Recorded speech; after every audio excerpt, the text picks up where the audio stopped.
लीजिए कि भारत धीरे धीरे एक बहुत बड़े अस्पताल में तब्दील हो रहा है, लेकिन ये हमारे आज के भारत का वो कड़वा सच है जिसे लोग शायद अभी स्वीकार नहीं करना चाहते, और स्वीकार करेंगे भी कैसे? अभी तो वो जानते ही नहीं है कि उनके शरीर में कौन कौन सी बीमारियां पनप रही हैं। इसी साल अप्रैल के महीने में भारत वर्किंग एज पॉपुलेशन के मामले में चीन को पीछे छोड़कर दुनिया का नंबर 1 देश बना है। अब हमारे पास दुनिया की सबसे बड़ी वर्कफोर्स है। भारत में इस समय 15 से 59 साल के 92 करोड़ लोग ऐसे हैं जिन्हें कामकाजी यानी वर्किंग एज पॉपुलेशन में गिना जा सकता है। तो सोचिए, पूरी दुनिया की जो सबसे बड़ी वर्कफोर्स है वो आज भारत के पास है, और हमारे पास 92 करोड़ लोग ऐसे हैं जो कोई भी काम कर सकते हैं 15 से 59 वर्ष के बीच में। और इसीलिए भारत दुनिया का सबसे बड़ा प्रोडक्शन हब बनना चाहता है, क्योंकि इतनी बड़ी वर्कफोर्स किसी के पास नहीं है, चीन के पास भी नहीं, क्योंकि चीन भी बूढ़ा हो रहा है। लेकिन चीन तो बूढ़ा हो रहा है, हम बीमार हो रहे हैं। सोचिए, अगर इन 92 करोड़ लोगों में से ज्यादातर लोग अगर बीमार होंगे, या फिर ये लोग धीरे धीरे बीमार हो रहे हैं, तो फिर ये लोग भारत को विकास के नए युग में कैसे लेकर जाएंगे? या ये लोग भारत को दुनिया का सबसे बड़ा अस्पताल बना देंगे, जहां हर कोई किसी ना किसी बीमारी का इलाज करवा रहा होगा और किसी ना किसी मर्ज की दवाइयों पर जिंदा होगा। मौजूदा समय में भारत में 50 करोड़ लोग ऐसे हैं जिनके पास कोई ना कोई रोजगार है, जो कोई ना कोई काम करते हैं। इनमें मजदूर हैं, किसान हैं, रेहड़ी पटरी वाले हैं, नौकरी पेशा लोग हैं, छोटे और बड़े दुकानदार हैं, ड्राइवर हैं, स्किल्ड प्रोफेशनल्स हैं, इंजीनियर्स हैं, डॉक्टर्स हैं, अकाउंटेंट्स हैं, वकील हैं, ट्रेन और हवाई जहाज के पायलट हैं, और इसी क्षेत्र या दूसरे क्षेत्रों में काम करने वाले अलग अलग तरह के लोग हैं जो कोई ना कोई काम कर रहे हैं। लेकिन सोचिए, अगर ये सारे लोग बीमार होंगे तो क्या ये लोग अपना ये काम ठीक से कर पाएंगे? क्या ये अपनी 100% शक्ति के साथ, ताकत के साथ काम कर पाएंगे? इनमें से हर व्यक्ति ऐसा होगा जो 100% ताकत के साथ काम नहीं कर रहा होगा, बल्कि 40 या 50% ताकत के साथ काम कर रहा होगा। यानी एक व्यक्ति का काम 2 या 3 लोग करने लगेंगे। आज से 4 दशक पहले तक भारत के लोगों की गिनती उन देशों में होती थी जहां लोगों को बहुत परिश्रमी माना जाता था, और जहां आलस्य को एक बुराई के तौर पर देखा जाता था। जो लोग आलसी होते थे उन्हें बुरी नजरों से देखा जाता था, और कहा जाता था कि आलस एक ऐसा सुख है जिसका परिणाम केवल दुख है।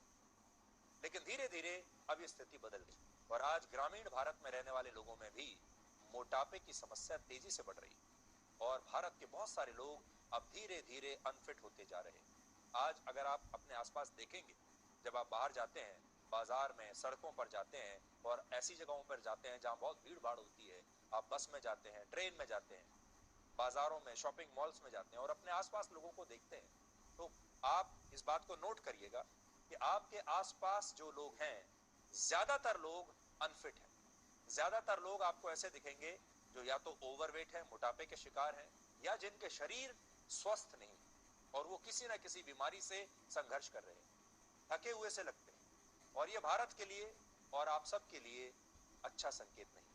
भारत में 3 चीजें ऐसी मानी जाती हैं जो किसी भी परिवार को अंदर तक तोड़ देती है। पहली चीज है परिवार के किसी सदस्य को कोई बड़ी बीमारी। दूसरी है अदालतों के चक्कर, किसी के परिवार में कोई लंबा लीगल केस, कोर्ट का केस चलता रहे। और तीसरा है कर्जा यानी लोन।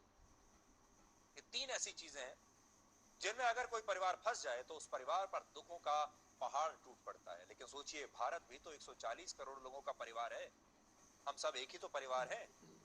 और अगर इस परिवार के बहुत सारे सदस्य, आधे सदस्य बीमार होंगे, तो ये परिवार सुखी और संपन्न फिर कैसे रह सकता है? और ये चेन को अगर आप समझेंगे तो देखिए, आज भी हमारे देश में जब लोग, किसी के घर में कोई बीमार हो जाता है और बीमारी लंबी चलती है, तो लोग उस बीमारी को ठीक कराने के लिए कर्जा लेते हैं, लोन लेते हैं, और फिर ये लोन धीरे धीरे उस परिवार को तोड़ता चला जाता है।